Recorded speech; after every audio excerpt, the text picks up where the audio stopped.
and welcome to St. Joseph, Minnesota, where I am a focus missionary at St. John's University. It's been 5 weeks now since Rachel and I came to campus, and those 5 weeks have certainly flown by, especially the last 3, which have been concentrated on fall outreach to students. So this would entail reaching out to students and starting up Bible studies.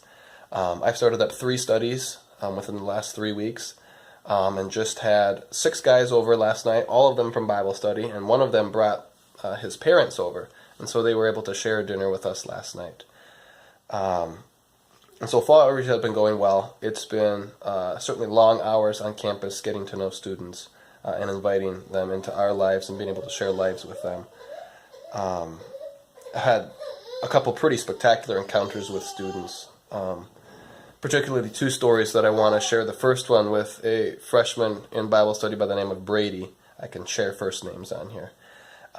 Brady's a local guy from Minnesota, and I was sitting down with him to get to know him one-on-one, and I was asking him about the relationship he had with his family and how it's been at St. John's and things like this, and we got into the topic of faith, of course, and his faith life. And I asked him if he had ever invited Christ to be the center of his life, and he said he hadn't.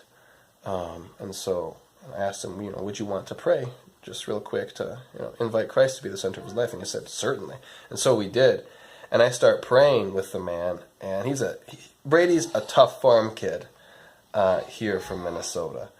And so we're praying together, and he starts tearing up and crying. I look down at the ground, and I see it's wet. It's wet with his tears, and I look up at him, and he says, "Sorry, John, I don't usually cry." But as we're praying here, I had a personal encounter with Christ. And so that was a very moving experience. And so he was struck by that, and I was struck by that to be able to be a part of that. And since then, Brady has entered into discipleship with me, which is him and I committing to be able to spend authentic and intentional time with each other every week, and foster a virtuous relationship that's built on Christ, built on prayer, that lives with the further intention of evangelization. So he's been embracing that, and that's been a lot of fun. Another story is I prayed with a freshman guy from Houston by the name of Franco, and I asked him a similar question. Franco, have you ever considered that Christ wants to be in a personal relationship with you and wants to be the center of your life? And he said no, he'd never thought of that. And so he was also very willing to pray about it, and so he took some time and did.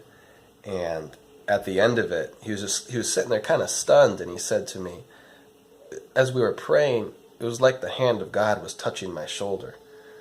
And I'm thinking, well, it certainly wasn't my hand. I was keeping my hands to myself, but it was a moment where it was the first time that he had ever done anything like that, and even thought that Christ desired to be close to him. And so these are 2 brief stories of how spending time with these students has really changed their lives and really deepened my life as a missionary in relationship with Christ.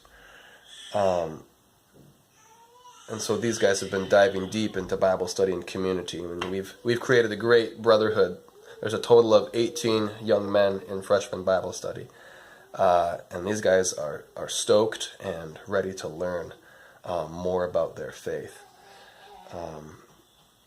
Team life, so it's myself, it's Corey, who is the team director, and then David.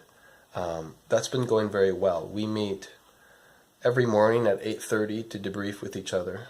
Monday and Tuesdays are formal meeting times where we're going to be implementing strategy for the week to be able to maximize how many students we're able to meet and encounter.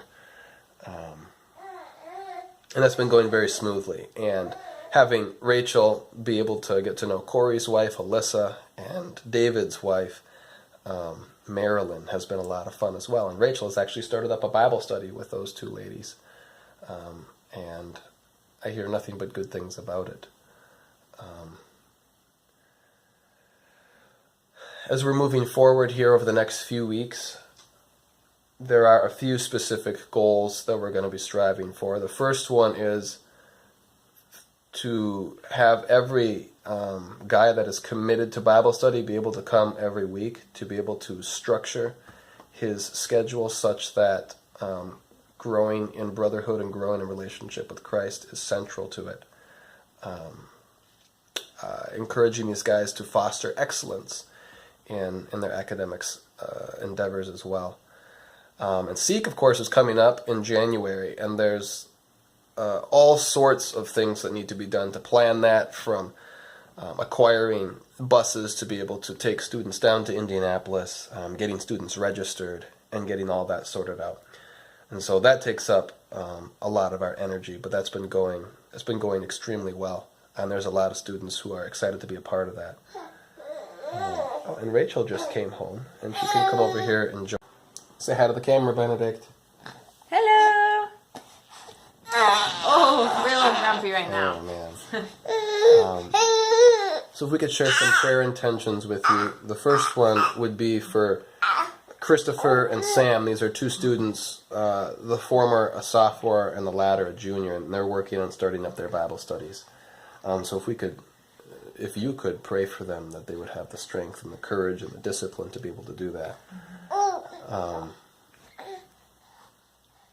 I also pray for Rachel and I and our family as we invite students to be a part of our family, that we can be a good witness to them. Yeah, it's been absolutely awesome. Like John mentioned earlier, we had some people over last night, and just a bunch of guys, and for half the time at least I wasn't holding Benedict, so babies definitely have a way of bringing people together, and just to see young men and women just kind of light up when they see a baby, it's really great. Yeah. You're a good evangelist, Benedict. Yeah. And so that's about what we have to share for today. We're hoping to send out these videos bi-weekly, updating all of you, dear people, on what we're doing here at St. John's University, and keep you connected with what the Lord's been doing in our lives. In case you haven't noticed, I have a cold right now, but I figured what the heck, might as well give it a shot anyway. Benedict is whining, and that's how you know this video is real, because it's not perfect. So we hope to talk to you soon. Yes, and thank you for all your prayers and support as we are here in St. John's. That's right. It makes all the difference and makes this mission possible. So we'll talk to you later, and God bless.